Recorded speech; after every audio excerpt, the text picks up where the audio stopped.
The episode starts off with Loki and Mobius hunting Brad, or X5, who seems to have ditched Lysa Arryn from the last video, and seems to be living his life as an actor outside the TVA, so they need to talk to him about what he has found out about the girl that's the key to everything. But oh no, he runs away, so Loki chases him, despite showing that he can knock him down with his magic, and even after this, he lets X5 run away again, instead of just stun-locking his ass to the ground with his magic. So Brad gets away, but Loki outsmarts him with illusions and eventually catches him and shoves him up against the wall with a pair of Loki shadows.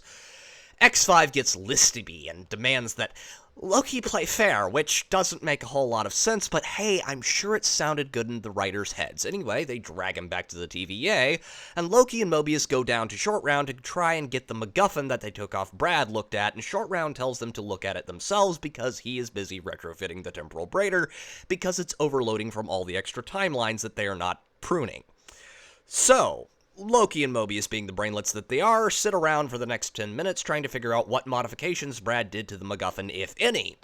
And meanwhile, Girl Boss of Color number 1 and Effete Tech Guy have a conversation on how to track Renslayer, and Effete Tech Guy says that Miss Minutes is helping Renslayer, and so he and Girl Boss of Color number 1 go tell Loki and Mobius about this, and Weak Tech Guy sees what Loki and Mobius are doing, and immediately knows what to do, so he takes the MacGuffin, and Loki and Girl Boss of Color number 1 and Mobius go to interrogate Brad, and they talk about their feelings, and Brad's a me-poo, and Loki cries, and then for a moment he acts kinda like Loki before the show remembers that it's an MCU product and promptly turns the whole situation into a joke. And Brad has a little speech about how none of them are living in reality because they are still in the EVA trying to save the world, the TVA, sorry, and trying to save the world, and that's a bad thing because they were variants of their own timelines, that they had their own lives at one point, and that they should just abandon everything and go back to their old lives.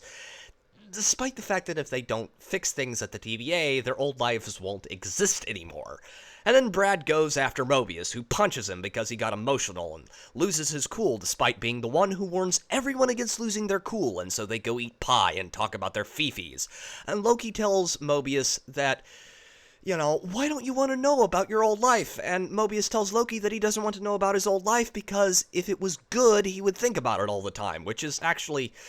okay character motivation, I guess. And so after that, Loki and Mobius figure out their plan and go back and do the interrogation, and it works this time because Loki uses a machine to do his work for him instead of, being the god of mischief, despite them saying that he's the god of mischief.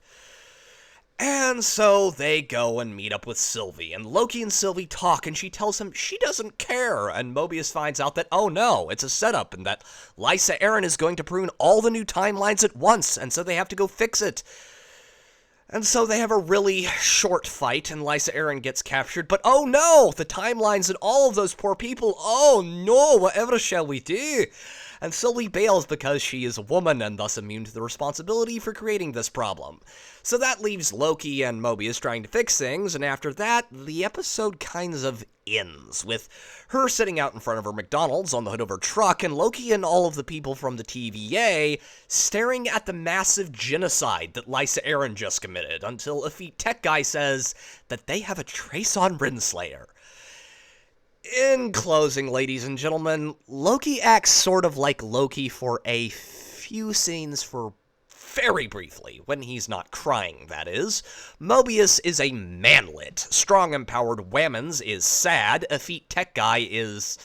effete. Sylvie loves to bitch but refuses to fix the problems that she caused, and everyone else is just kind of there. And that's it for episode 2, ladies and gentlemen. And that is all I've got for today, ladies and gentlemen. This has been Pete, Theoretical Nerd, signing off.